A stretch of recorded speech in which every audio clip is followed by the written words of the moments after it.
भाइयों बहनों बच्चों बहुत बहुत नमस्कार। आजकल हम गीता का बहुत अध्ययन कर रहे हैं और उसके एक एक श्लोक का अर्थ समझने की कोशिश कर रहे हैं। इसी तरह से गीता के एक एक श्लोक का अर्थ समझते समझते अब हम गीता के 9वें अध्याय के 12वें श्लोक पर आ गए हैं। इसमें भी श्री कृष्ण भगवान अपने बारे में बताते हैं कि मैं क्या हूँ, कैसा हूँ। जब वे अपने बारे में बताएंगे तभी ना अर्जुन उनके पीछे चलेगा, उनका कहना मानेगा, युद्ध करेगा।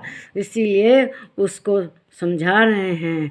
श्री कृष्ण भगवान कहते हैं गीता के अध्याय 9 12वें श्लोक में, मोघाशा मोघ कर्मणो मोघ ज्ञाना विचेत्सः राक्षसीम आसुरीम च प्रकृति मोहिनी श्रुता। कहते हैं वे व्यर्थ आशा, व्यर्थ कर्म और व्यर्थ ज्ञान वाले, विक्षिप्त चित्त वाले अज्ञानी राक्षसी, आसुरी और मोहिनी प्रकृति को धारण किए रहते हैं। मोहिनी प्रकृति क्या है? देखो, जो आसुरी है मतलब राक्षस है, और वे लोग क्या करते हैं, मोहिनी, उनको हर चीज़ का मोह होता है। उनको दुनिया में सब चाहिए, दुनिया में जो भी है उन्हें सब चाहिए। उन्हें अहंकार है कि मैं क्या इकट्ठा कर लूँ, क्या पालूँ, इसी में दिन रात लगे रहते हैं। तो वही मोहिनी पर। और वैसे एक मोहिनी और निकली थी। जब समुद्र मंथन हुआ तो राक्षसों ने और जो ये थे देवताओं ने समुद्र मंथन किया, और मंथन करके जो पर्वत रहा, कौन सा, सुमेर पर्वत को बनाया मोहिनी, और अजगर कौन सा था, वासुकी नाथ को बनाया उन्होंने रस्सी। मोहिनी में रस्सी लगाते हैं ना, उसको घुमाने के लिए एक तरफ देवता और एक तरफ राक्षस लग गए। मुंह की तरफ देवता थे, पूंछ की तरफ राक्षस। खूब महा, उसमें से 14 रत्न निकले मेरे ख्याल से। उसी में ये कुंभ का अमृत का कलश निकला था। तो ये अमृत के कलश के लिए अब झंझट होने लगा। तो मोहिनी रूप धारण करके विष्णु भगवान आए, वही मोहिनी रूप है। और अब उसने इन लोगों को, राक्षसों को, मतलब जो नृत्य क्या उसमें वो फंस गए, उसे देखने लगे। और वो तो सबको मोहने वाली थी, राक्षस लोग मोह में पड़ गए। फिर जैसे उन्होंने कहा वैसे उनको बैठा दिया गया, लेकिन उन्हें एक भी बूंद नहीं मिला राक्षसों को। क्यों नहीं मिल पाया?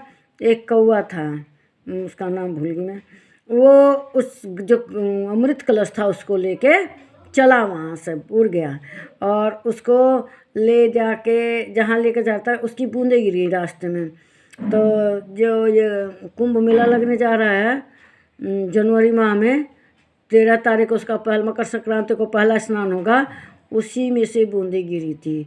तो मोहिनी के मुंह में पड़ के राक्षस लोग इससे अमृत से वंचित हो गए। एक बेईमानी से करके देवता का रूप बना के आके बैठ गया था इनकी लाइन में, देवताओं में।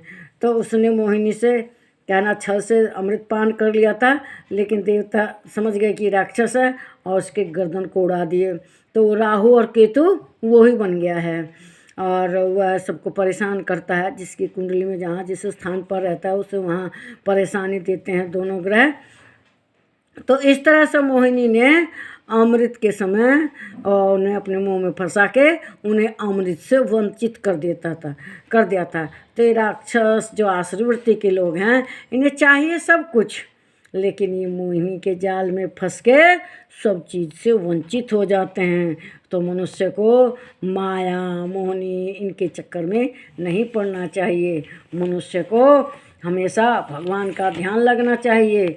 जो कर्म करे वो भगवान को समर्पित करके करे, उनके चरणों में सर पे यज्ञ की तरह करे। यज्ञ क्या है?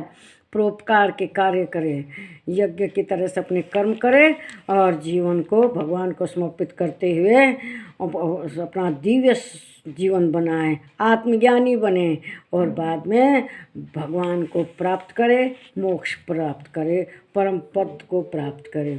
लेकिन मूर्ख लोग मोहिनी के चक्कर में पड़ जाते हैं। अहंकारवश दुनिया की सारी चीज़ें अपने पास, हमारे पास हो, यही उनकी भावना रहती है। श्री कृष्ण भगवान काले हैं, काले का मतलब कुछ नहीं दिखाना, वे किसी को दिखाई नहीं देते, अव्यक्त हैं।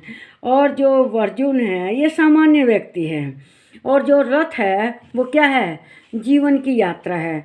तो मनुष्य को भगवान के निर्देश के अनुसार अपना जीवन यापन करना चाहिए, तो ज़िंदगी बहुत अच्छे से पार हो जाएगी, भवसागर पार हो जाएगा। और इस तरह से भगवान का जो असली रूप है उसको समझना। बाकी जो इनका मूर्ति वगैरह हैं ये सब प्रतीक हैं, भगवान के वास्तविक रूप को समझना चाहिए। भगवान हर जगह हर चीज़ में, मेरे अंदर आपके अंदर सब जगह हैं।